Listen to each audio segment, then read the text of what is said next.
జై శ్రీమన్నారాయణ. అరణ్యకాండలో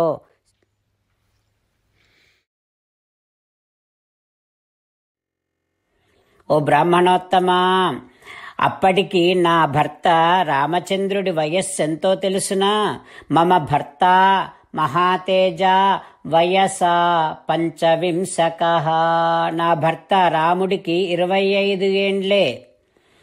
అష్టాదశి వర్షాని మమ జన్మని గణ్యతే. నాకేమో 18 ఏండ్లు.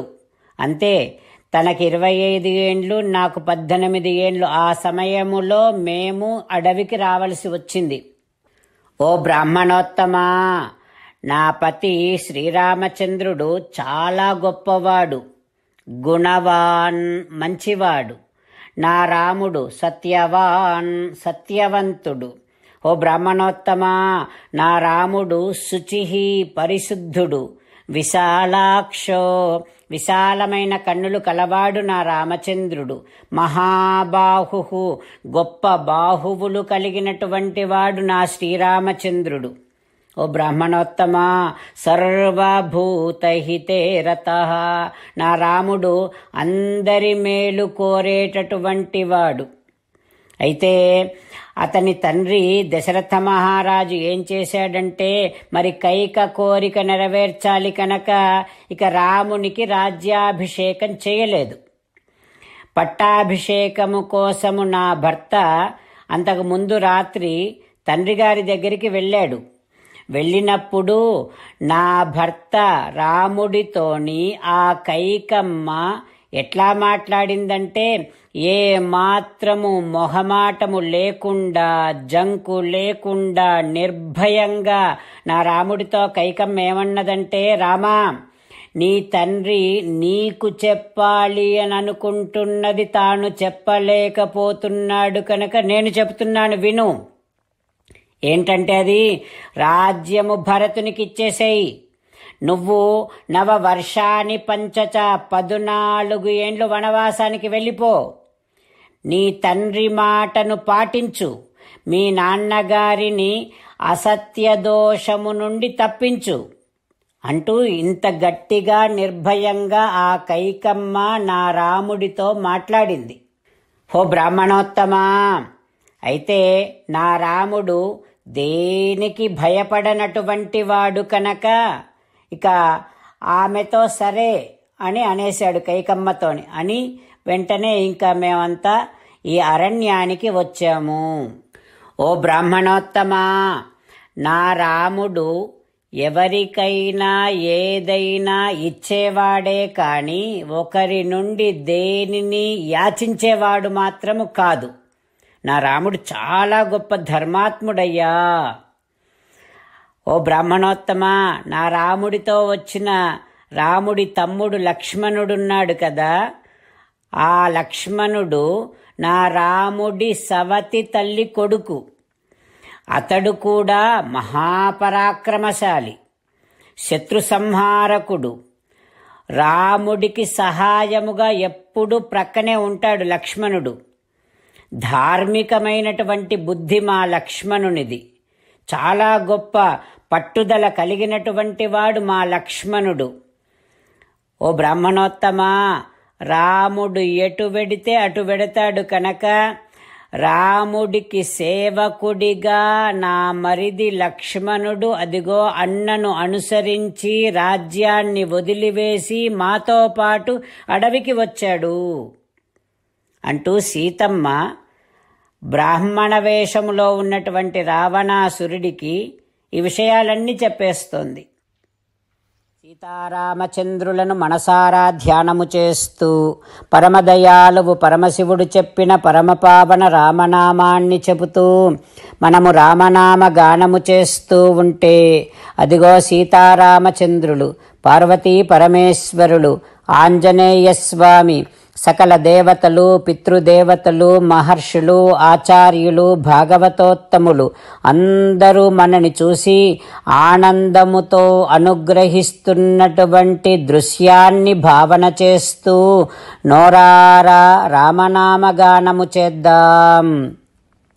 రామ రామ దశరథ రామ రామ రామ దశరథ రామ హే హే రాజా రామ హే హే రాజా రామ హే హే సీతారామ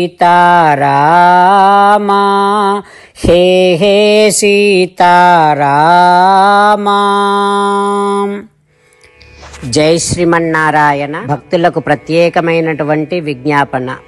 మీకు అన్ని విషయాలలో వెంటనే మంచి ఫలితాలు రావాలి అనంటే ప్రతిరోజు 1 నిమిషం వెచ్చించి నారాయణాస్త్రాన్ని చదవండి.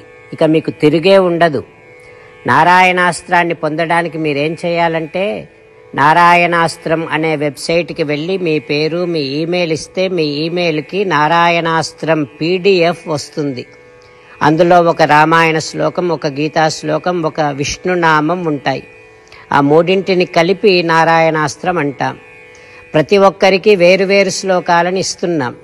ఆ రకంగా ఎవరి శ్లోకాన్ని వారు ప్రతిరోజు తప్పనిసరిగా చదవటం వలన ప్రతిరోజు ప్రతి 24,000 భక్తులతో ఒకసారి సంపూర్ణ రామాయణ పారాయణ, 33 సార్లు శ్రీమద్ భగవద్గీత పారాయణ, 24 సార్లు శ్రీ విష్ణు సహస్రనామ స్తోత్ర పారాయణ జరుగుతుంది. ప్రతి ఒక్కరికి అంతటి విశేష ఫలితము ప్రతిరోజు లభిస్తుంది. అందుకని మీరు మీ కుటుంబ సభ్యులు అందరూ ఒక్కొక్కరు ఒక్కొక్క నారాయణాస్త్రాన్ని వెంటనే పొందండి. జై శ్రీమన్నారాయణ. శ్రీమద్ భగవద్గీత సారాంశముగా 18వ అధ్యాయములో 65 నుంచి 69 శ్లోకముల ద్వారా శ్రీకృష్ణ భగవానుడు మనందరినీ ఒక 8 పనులు చేయమని చెబుతూ పరమాత్మ ఈ రకంగా అంటూ ఉన్నాడు. ఎవరెవరైతే నేను చెప్పిన ఈ 8 పనులు చేస్తారో వారందరూ నాకు చాలా ఇష్టమైన వారవుతారు. అప్పుడు వారిని నేను సకల పాపముల నుండి సకల దుఃఖముల నుండి విముక్తులను చేసి నా అంతటి వారిగా చేసుకుంటా, తరగని ఆనందాన్ని అనుభవింపచేస్తా.